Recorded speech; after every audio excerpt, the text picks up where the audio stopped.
Brebes. Jadi Birma ini identik ke Brebesnya ya. Nah, Bang nih saya mau nanya, kenapa plastik mulsanya dibalikin seperti ini? Awalnya saya dulu kan nggak percaya juga nih. Normalnya kita pakai yang peraknya ke atas, yang peraknya ke atas. Saya dulu memang banyak diajak, coba aja deh, sekali dibalik yang hitamnya ke atas. Kenapa? Padahal secara teorinya yang perak itu kan menolak ini, bisa memantulkan cahaya ke atas dan ke bawahnya tetap lembab.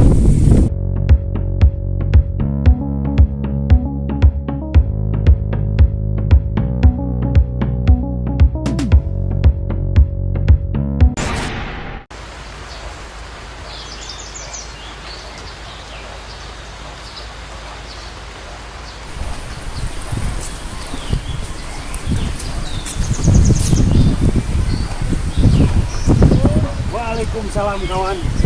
Gimana kabarnya? Alhamdulillah baik. Udah sembuh sekarang? Masih kontrol.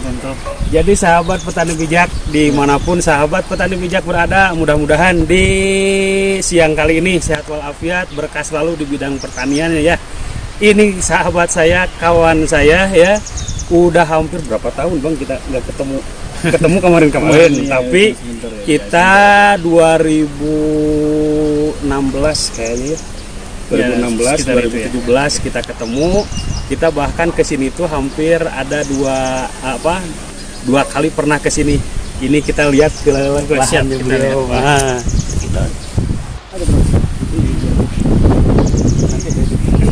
Ya, lahan bawang kita kira-kira berumur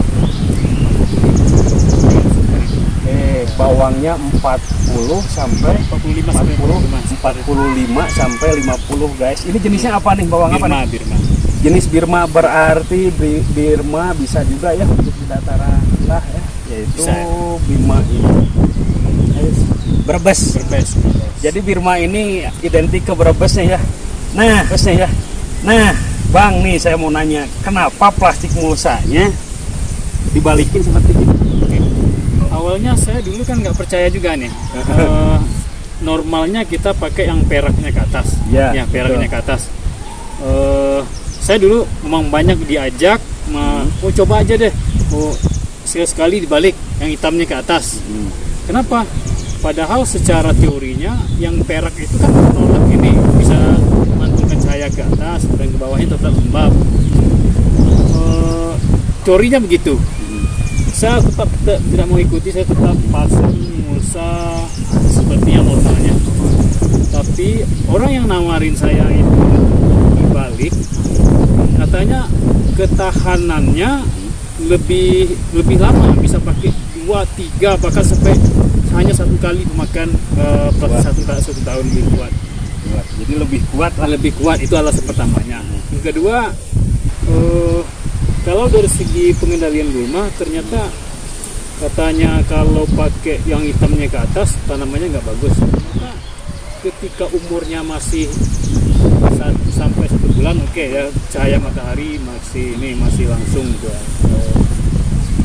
karena bisa mengganggu lah ke kelembapan tanah. Lewat dari itu, ternyata ini kan udah ketutup ini.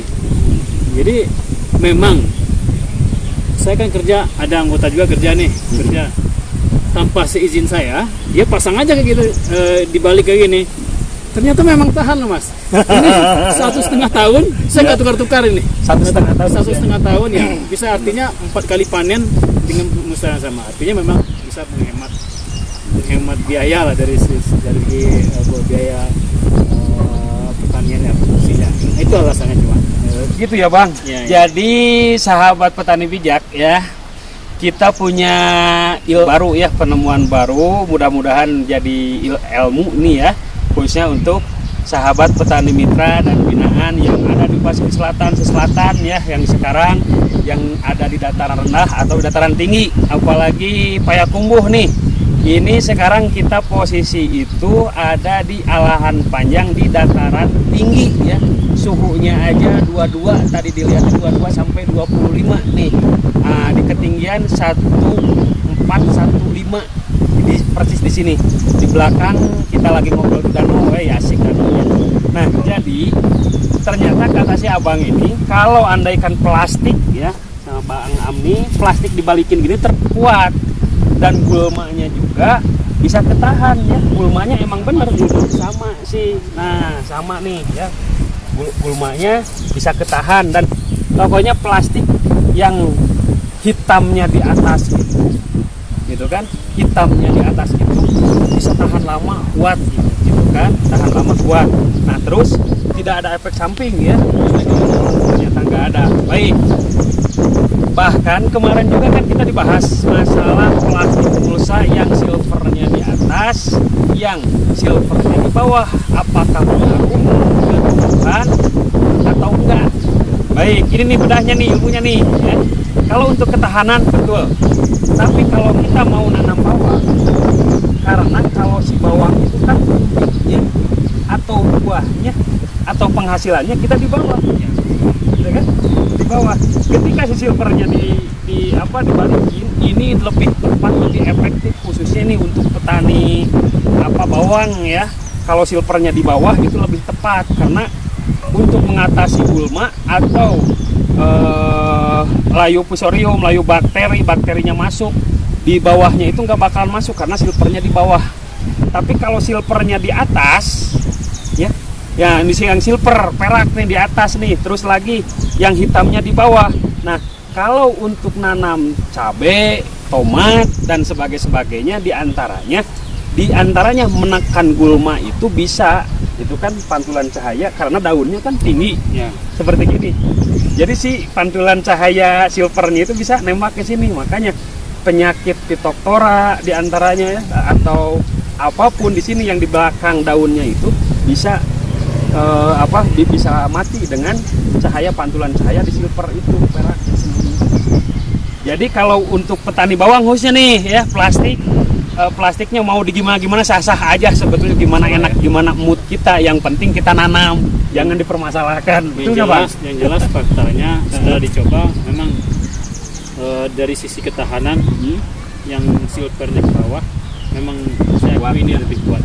Saya fakta ini sudah 4 kali tanam, ini baru ganti 4 kali tanam, berarti tanam artinya 4 trip, 3 kali 4 ya.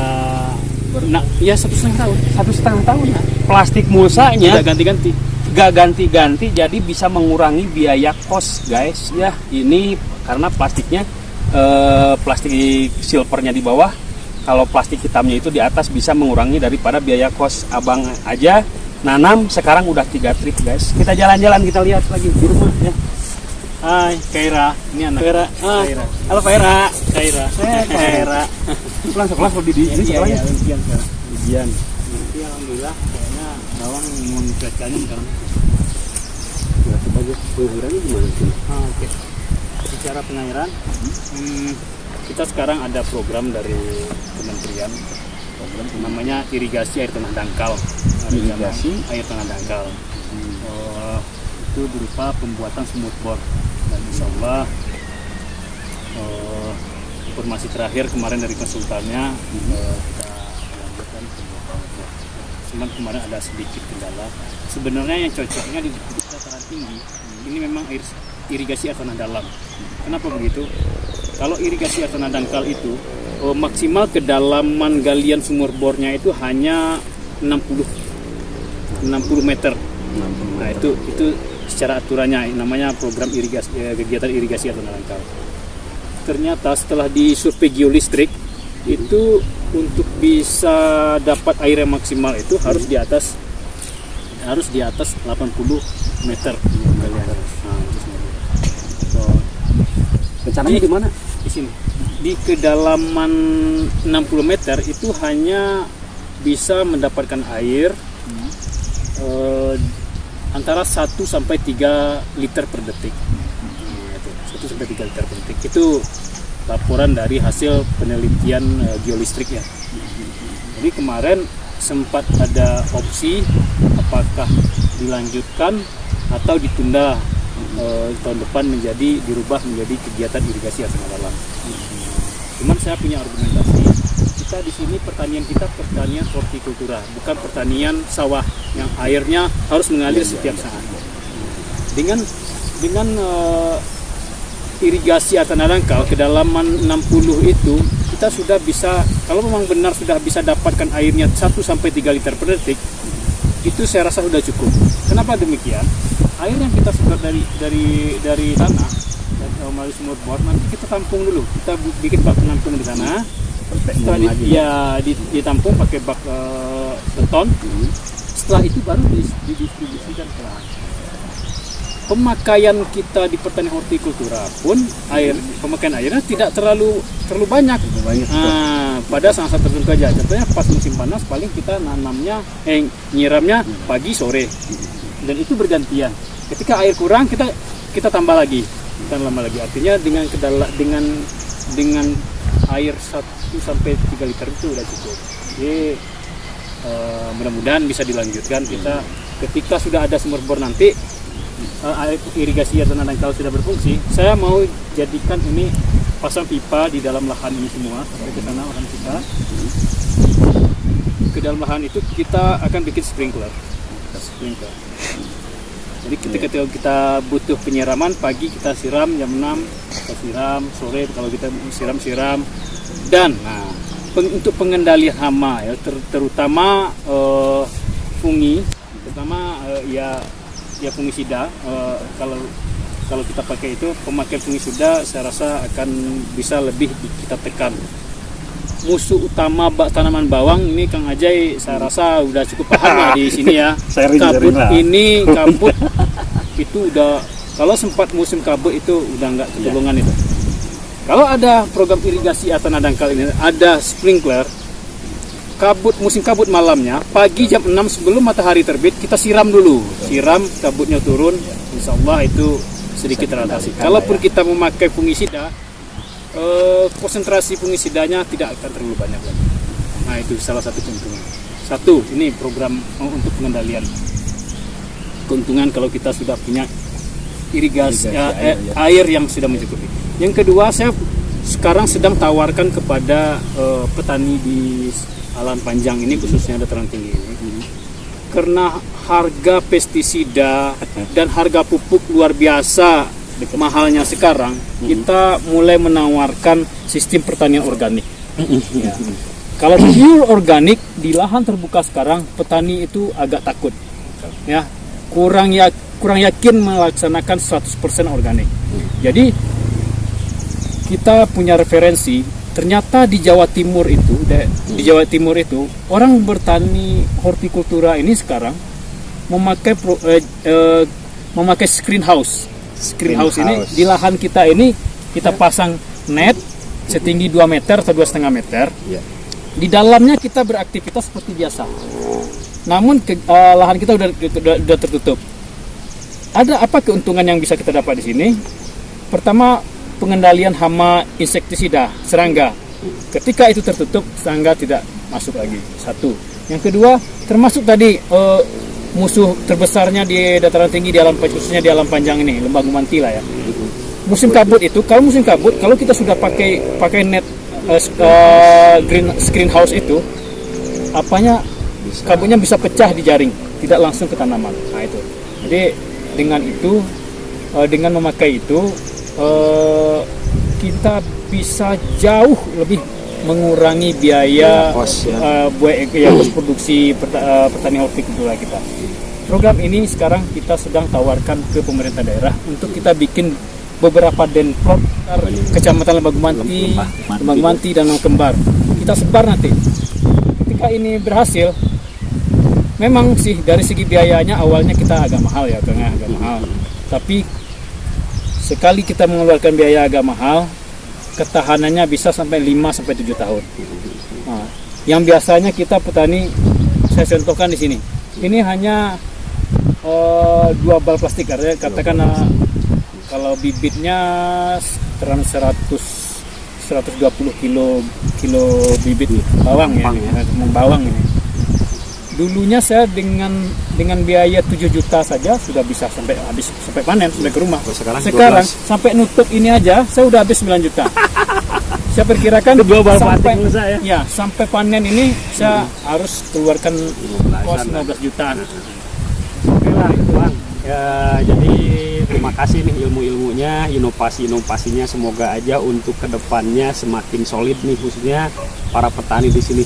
Sekarang kelompok tani, abang kelompok di sini tuh kelompok tani apa namanya bang?